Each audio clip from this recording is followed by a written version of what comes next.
Je suis l'enfant du monde qui ne comprend pas, n'entend pas comment on peut délaisser notre belle maison. Cette terre si chère à nos yeux et qui malgré tout prend cher. En effet, à cause de la pollution de l'air, des déchets divers jonchant inlassablement et de manière incommensurable la terre. C'est faux de se dire à quel point l'homme n'en a rien à faire. Enfin, je dis ça, mais il le fait à moitié. Nous entendons depuis de nombreuses années que notre terre va mal. Fait-on quelque chose pour arrêter cela ? Non. Laissons-nous la situation s'empirer ? Oui. La planète ne cesse de nous envoyer des signaux pour montrer qu'elle en a marre.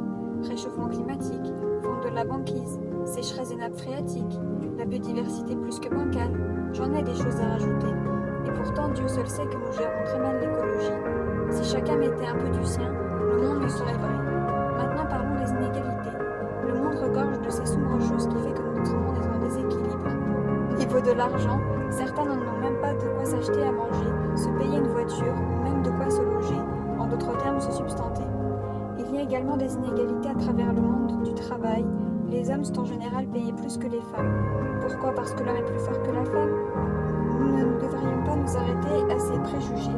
Quand on est à l'école, on note en fonction de ses compétences et on est rémunéré avec des notes. Alors pourquoi dans le monde du travail, on n'est pas évalué ni même rémunéré en fonction de ses compétences, mais en fonction de son sexe ? C'est inhumain. Il y a encore plein d'autres inégalités que je zappe, mais je ne peux pas toutes les évoquer, sans quoi mon poème serait trop long. Et il y a d'ailleurs. Cependant, je voudrais ajouter une dernière inégalité, la plus importante pour moi. Certains ont des parents qui font peu et ont très peu de valeur sentimentale pour les enfants, et inversement. Certains à cause de l'adolescence, d'autres à cause de leur caractère, ou d'autres encore plus tristes, parce qu'ils n'ont pas connu peu leurs parents, et ça c'est très triste. Je termine en ajoutant que si chacun aide à son échelle une association pour une cause qui leur est chère, si chacun aide de sa manière l'écologie à avancer, si chacun valorise ses sentiments en les montrant, si les égalités salariales et d'autres égalités se font, et si le monde est mieux protégé, alors la planète dira enfin merci et non plus « Alec, je souffre » comme elle est en train de le faire. Alors je vous en conjure, essayez à votre échelle de rendre le monde un peu plus joli, un peu plus équilibré que ce qu'il est actuellement, avant qu'il ne sonde de la noirceur de la décadence et de la désolation, parce que nous n'aurons pas pris en compte chacun de ces avertissements.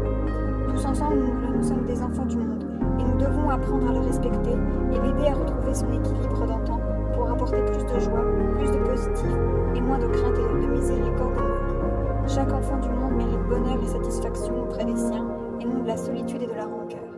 Je suis un enfant du monde et je le resterai à jamais.